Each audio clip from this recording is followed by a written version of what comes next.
Hey, right now I'm going to teach you how to do a presentation. 5 steps to a killer opener.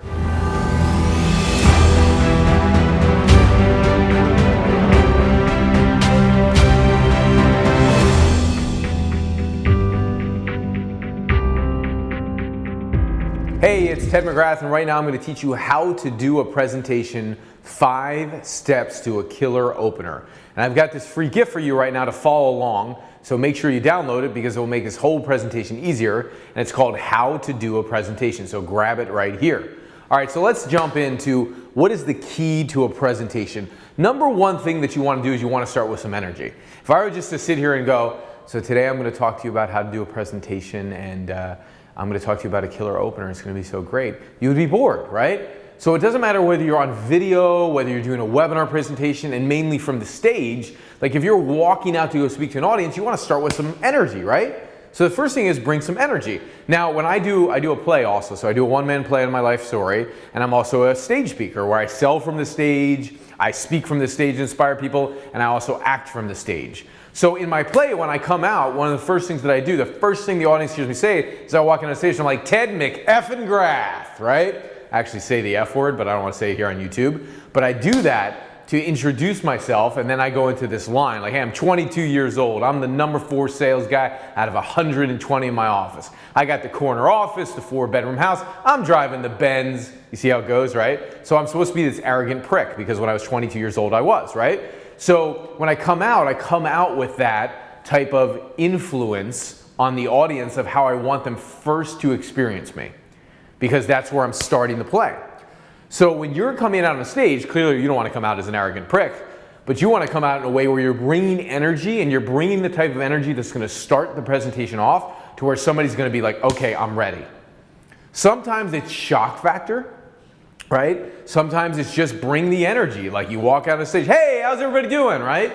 And you actually ask them, how's everybody doing? And they don't answer you. How's everybody doing? They're like, and they'll go, oh, good, good. How's everybody doing? And they'll go, great. You know, and you get people to scream. So you engage the audience and you communicate with them right from the start. It's another way to engage people, okay? So there's many ways to do it, but you got to pick your own style of how you want to bring energy that's 1, authentic to you, and 2, actually bring some energy into the room. Why? Well, if you're on the stage, first and foremost, think about this. If you're on the stage and let's say you have 500 people in the room, you got to fill the room reaching 500 people. And if you don't fill the room, guess what happens? People go to sleep, right? You have the people in the first row like just listening to you, and like everybody else will be like, is he even talking to me? So you have to be able to project to the back of the room. The other thing I do when I'm on the stage is if I want to bring the energy, I'm actually projecting, and I'm looking and I'm sending my intention to the back wall. So before I ever get out there and before I ever go speak, I will actually walk onto the stage. I will actually walk through the room to feel the room, and I'll walk back and forth on the stage to actually feel the dynamic of the stage, to get my bearings on the stage. So I feel like I'm now like, it's kind of like a dog peeing all over the house. It's like stamping and like marking its ground and its territory, right? That's what dogs do. So you're in there, you're marking your territory, right? You're walking around the room, you're feeling it, okay? And you should walk to all the angles of the room. Then you get on stage and you put your intention to the back. So you like, as if you're communicating to the last seat, but beyond the last seat. So not just the last, but how do I go beyond the last seat? And then you know you're reaching the person even in the back row. Because let's face it, when you're on the stage, people are in the back row, they hate it. I walked into a play the other night and like, you know, some of the people I brought, they were in the back row and I was like in the front row. I was like, man, that sucks to be in the back row, you know what I'm saying? Like back row seats suck, let's face it. And the people who are in the back row are the least attentive. Try it out. If you've ever sat VIP at an event, when you're in the front row, you're super attentive. But when you're in the back, you're kind of like, you're on your phone, you're doing whatever. So you got to make sure you're impinging and hitting the person in the back row, in the very back row, and that your communication is reaching them. If you do that, you're going to bring the energy, you're going to bring the intention, and you're going to be super successful at what you're doing. Now, here's a little bit of kind of like a skill set or more than just energy I'm going to teach you right now. The second thing you want to do is you want to have a headline that is simple. A lot of times people will say, well, have a headline that's very hooky, that hooks the person. But here's the thing. If I'm showing up to like a seminar, I know the reason I'm going, right? So it's like if I'm on the stage, I know why I'm there. And even if there's a lineup of speakers, the lineup of speakers is somewhat in the context of what the conference is about. So when you show up on stage, you want to be sharing a headline of something that is simple, but it's still engaging, right? So if I was going to get up and I was going to give a headline on stage and I was going to be like, I'm going to teach you the 5 steps right now to be an inspiring speaker so you get a standing ovation at the end of your talk. It's pretty engaging, right? And it's simple, right? So I always create headlines with like, I'm going to teach you how to do this so you can have some type of outcome. Remember, people are there for an outcome. So in your headline, right, a standing ovation from a speech is an outcome, right? 5 steps to be an inspired speaker so you can get a standing ovation, right? Standing ovation is the outcome. So make sure in your headline there are outcomes that are clear to your client when you're communicating and you're creating a headline for your actual talk, all right? Now, another reason why you might use steps or like tips or something like that, or you use numbers, because like if I'm sharing with you 3 steps, right? You'd be like, oh, what are the 3 steps, right? Oh, there's actually a formula for success to speak? Oh, I'm listening. What are the steps? And it's also engaging people, because if you give them step 1, they're like, okay, I wonder what step 5 is, right? Because there's something to come. There's some mystery to what's in the steps. So by the end of the first step, they're like, okay, what's the second step going to be? What's the third step going to be? So you're not giving your entire presentation away at once. You're hooking them to stay to the end by letting them know that there's actual steps here. All right. Another way to hook people to stay to the end and to like engage people, this is more for online. When you're online, if you want to engage people and hook them to stay to the end, you can talk about a free gift you're going to give away at the end. Now here we're doing it in the beginning, but stay tuned to the end because I have something I'm going to share with you, right? And it's a way for us to engage and create a relationship together. So I'll tell you that at the end, okay? So look, I'm hooking you to the end on something that I'm going to tell you, and I am going to tell you something at the end, okay? So it's important that you hook people to get people to stay to the end or keep people engaged, all right? And a headline helps with that, 5 steps. You might even say something like this. Today I'm going to teach you the 5 steps to deliver an inspired presentation so you get a standing ovation from the audience. And here's the cool thing. In the 57th minute of my presentation right now, I'm going to reveal the most important point of getting a standing ovation. Are you listening? You are, right? You're waiting to the end. Right? Making sense? So that's super important, all right? Again, the 5th step that I'm going to share with you is the most important. So stick around, okay? Because the 5th one I'm about to share with you, I'm on number 2. Number 5 is the most important thing of your entire talk. This is what sets it up. This is what slams it down, particularly if you're selling something. This is what engages all audiences. That's a pretty big statement, but it's true. It engages all audiences, okay? So I'm going to get there in a second. So point number 2 is make it a good headline, all right? The number 3 point that I want to share with you on how to do a presentation is engaging the audience. Now I touched on this a little bit already, but one of the ways to engage the audience is to ask them questions. So if you walk out on a stage, like I told you, you could even start this way. You could walk out on a stage and you go like, hey, how you doing? And literally talk to the audience, right? Or how many of you are excited to be here today? And people, you know, people mostly are like, like the audience is probably about to keel over and die already before they come to your presentation. So they're sitting there like, you know? So you got to do it like 3 times to actually bring them up the ladder. Because if you initially, hey, how's everybody doing? You get one person going, good. And there's like 500 people, 499 people are asleep, right? You go, hey, how's everybody doing? And they're like, how's everybody doing? Come on, make some noise. And people are like, yeah, right? And what you're doing there is you're actually getting people in a state to where they're ready to listen and receive your material. You're engaging them. Another way to do it is if you're doing more of a workshop-y thing to engage people is if it's a smaller group, I do this. Sometimes I even do it in a bigger group where I'll walk out and I'll go, hey, so you know, I'll tell them, I'll start off with some energy. I'll tell them what I'm here to talk to them about today, but I'm like, you know, you're here to hear me, but I'm also here to hear you. So I want to hear from the audience right now. Who in the audience, tell me what you want to learn from the presentation of this headline of 5 steps to be an outstanding speaker, right? And I'll just point to say, you, right there. And then somebody will shout somebody, you, and they'll just shout out. They'll start shouting out. I want to learn how to give like an inspiring speech. I want to learn how to sell from the stage. I want to learn how to captivate my audience. And you'll have the audience shouting out stuff. And you already started the communication cycle with people to where now they're in communication with you and they're attentive and they're listening, because now they feel engaged in part of the presentation and they even feel part of the co-creation of the material. So when the audience feels like they're co-creating the material, they're more engaged. I do this at every seminar for my high-end clients. They literally walk in the room. I literally start and I say a few words just to get the ball rolling, and I just say, okay, what do you want to learn over the next 4 days? And I just go around, I just listen, boom, boom, boom, boom, boom, boom, boom, and now people think they're being heard, which they are, and then I'm integrating what they're telling me into my talk, okay? So one of the things about being a great presenter is you can actually take what the audience is giving you and you can integrate it already into a structured talk that you already have set up. That's what great speakers do, right? It's kind of like ad-libbing as an actor. Something comes in and you just pull it in and you can just let it flow, okay? So giving a killer opener, it's important to be able to do that to engage your audience, to listen to them. Now they're part of the talk versus separate. And that's the biggest thing that most speakers experience when they first speak. They think it's going to be the greatest thing in the world to get up there on stage, and then they get up on there on stage and they feel like the loneliest person on the planet because they're not connecting with their audience.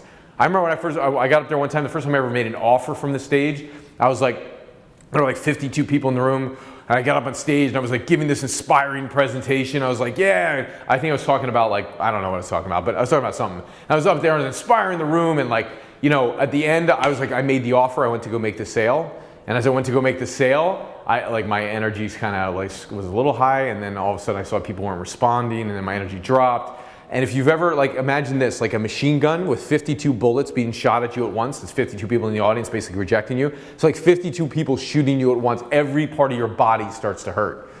And it's like rejection, rejection, rejection, rejection, rejection, rejection, rejection, rejection, rejection, rejection, rejection. The problem was I was speaking at people. I never got in communication with the audience the entire talk. So when most people think they'll get up on stage and they'll be like connected to the audience, if you don't connect with the audience, just because there's 500 people in the room or 50 people doesn't mean that the audience is connected to you. So you can get up on stage and be totally disconnected from the audience, and then when I get to my presentation, I felt like, man, they're not on my side, they want to kill me, and there's like 52 notes. I was like, that was the worst experience of my entire life. It was awful. I hate speaking, right? And it was. It was a horrible experience. So creating that connection with your audience is really powerful. One of the things that I do to engage people is I actually, when I'm on a platform, I actually get off the stage and walk into the audience. And most of my talks now, I'm not even on the stage. I actually dislike being on the stage unless I'm doing a play. I actually dislike being I like being out in the audience. I like talking to the people. I like connecting with the people. I like making it an interactive talk. If you can do that from the beginning, engage them, get off the stage, connect with them a little bit, get their feedback on what they want to hear, you'll have the whole audience engaged because they're co-creating the experience with you now. It's really powerful. Try it, okay? Probably goes counter to what a lot of people will tell you, like, don't ever get off the stage, you know? But I'm telling you, if you want to connect with the audience, get off the stage. Go touch people. Go look people in the eye. People really like that, and all of a sudden now you're one of them. And that's what you want, particularly when you're selling something. When you're selling something, and I know I'm getting out of the kind of the opener thing right now of like how to do a great opener, but if you are selling something, how you open also determines how you sell, right? So how you open determines how you sell as well. So and I'm going to get to that in a second when I tell you about the most important point that I told you I was going to tell you about, which is the fifth and final thing, right? So it's really important that you connect with your audience before you sell them something. And engaging with them is super, super important. I will literally, in the middle of a sale, I'll walk out into the audience and I'll be doing this presentation, right? And I'll bring up the price. And I'll tell them the investment in this program is going to be $35,000, and the room goes silent. And then what I do is I walk out in the audience, and like people, you know, nobody wants to look at you, you know, because you just mentioned money, and like people just like run from money. So I'll walk out in the audience and I'll take the person who's like totally like disengaged the most, and I'll stick my head right in their face. I'll go, so what are you thinking right now? All of a sudden they come up and they're like, me? I'm like, yeah, you, what are you thinking? And they'll go, you know, I don't know, it's kind of a big investment. I'll handle their objection right there on the spot. So the power of communicating with your audience and confronting your audience is one of the keys to actually having really, really good power and influence with the audience. Okay, that's how you influence people to move. So when I go and I handle somebody's objection, right, and now they're in communication with me, when I want them to go stand up and go to the back and sign up, or pick up their envelope and sign up, I just go, great, so pick up your order form right now and fill it out. And they do. That is the power of connection and engaging your audience. Your audience will respond to you. They will want to do the things that you tell them to do. Super, super, super powerful, okay? One of the other things I want to tell you about an opener is passion. Don't pick a topic you're not passionate about. If you pick a topic you're not passionate about, it sucks even to talk, all right? So pick something that you have passion to communicate on. The audience can actually feel that. Now, one of the ways to have passion in an area is to make sure you have life experience. You can tell I can talk about speaking with passion because I have life experience with speaking. I have the experience of getting up on stage and breaking into sweats and passing out and sitting down in the front row. I have the experience of getting up on stage and making an offer and 52 people saying no. I have those experiences, right? I have the experience of going to Japan with 600 people and walking out and speaking in Japanese with the first thing that I said and making the whole audience laugh, right? I have these experiences because I know no matter where I go now with my life experience, I can move any audience on the face of the planet. That's from life experience. So I can speak on the topic and I can share with you passionately my life experience. So even when the subject material is dry, which many times it is when you're teaching stuff, let's face it, right? When you learn certain aspects of, I mean, come on, how interesting is it to create a great headline for your talk? Unless you're like an engineer geek or something like that, you're not really geeking out over that, right? I love you engineers. I admire you guys. I wish I could do what you could do. I couldn't even build a picnic table, let alone a damn bridge, okay? So here's the thing. When you're passionate, and you're passionate because you have life experience and you've had success on it. But when I sit here and talk about a topic like here's a headline, here's the components of it, you're not geeking out of that too much. Let's be real, okay? So some of the material when you're teaching can be dry, but the way you enliven it, the final point I want to share with you after point number 4, which is passion, the way you enliven material and you really bring it to life is story. Story. A great storyteller will captivate all audiences. Well, maybe not all audiences, right? If they're like, 2 feet in the grave and like they're ready for their burial, they're probably not going to get that engaged, but who knows? They might stand up out of their chair and get excited out of a great story, right? Great storytelling enlivens audiences. 100%. So if you want to be a great speaker, where does your storytelling come? In the opener. Don't wait. I remember I was coaching a friend of mine, her name's Carrie Kasem, and she was going to speak at Grant Cardone's 10X conference in front of 10,000 people, and she called me and she wanted me to coach her and teach her how to speak. So I went and I looked at her talk and I started looking through it and I go, oh my God. And she's like, what? I was like, the best story, the most vulnerable story is at the end. Why would you wait to the end to win over the entire audience? Like, why not make your job easy? And she's like, but why? It's kind of like a really personal story. I'm like, exactly. The moment you put the personal story in the beginning, you will drop the entire audience. Everybody will be like tapped into their emotion and present, and you'll have won them over for the entire rest of the presentation. Storytelling wins over your audience hugely. Tell your story in the beginning. I get into my story if I'm doing a 60-minute talk. In the first 5 minutes of the presentation, or 3 to 4, I'm right into the story. Right into the story. I'll hit the headline. I'll talk about the problem. So I might say something like, hey, today I'm going to talk to you about how to the 5 steps to create an amazing presentation and get a standing ovation on stage. Now, I know there's some of you in the audience right now who have never spoken before, and you're kind of like, wow, I don't know if I can ever get a standing ovation. And some of you are like, man, I've spoken for years, I've never gotten a standing ovation. And some of you are like, I don't even know what I'm doing at this conference, but heck, I figured I'd just show up because I might have this secret speaker inside of me, but shh, I don't want to tell anybody because it'd be really embarrassing to admit that thing, even though you're sitting here at a speaker conference. But that's okay, because I'm here to help you today, because the big problem that we all have is confronting the audience. The big problem we all have is connecting with the audience. The big problem we all have is moving and inspiring that audience. Even veteran speakers have that challenge. But today I'm going to teach you really simple, easy ways to overcome that challenge so that you stand up there and at the end of your talk, people are like, yes, that was amazing. Wouldn't you like to experience that? Imagine what it would be like to walk in a room and have 600 people at the end of your talk stand up and cheering your name and be like, and people people even signing your body in Japan. No joke, they were signing my body. Like they were, I was doing autographs on their body. That would be kind of weird signing my body. But yeah, I was doing autographs on their body. Like people were literally like picking up their shirts and wanting me to sign their body and shit. I felt like Bono or something. I guess you go to another country, you become like a star or something, right? It was amazing, right? People were like cheering and clapping and they loved it. How do you do that? How do you inspire people like that? Okay, so I just gave you the beginning of a talk. You see? I did headline, I talked about the problem, and then I talked about the opportunity and what the result would be. In 3 minutes, I got the audience popping, going, yeah, yeah, yeah. Then I popped right into my story, okay?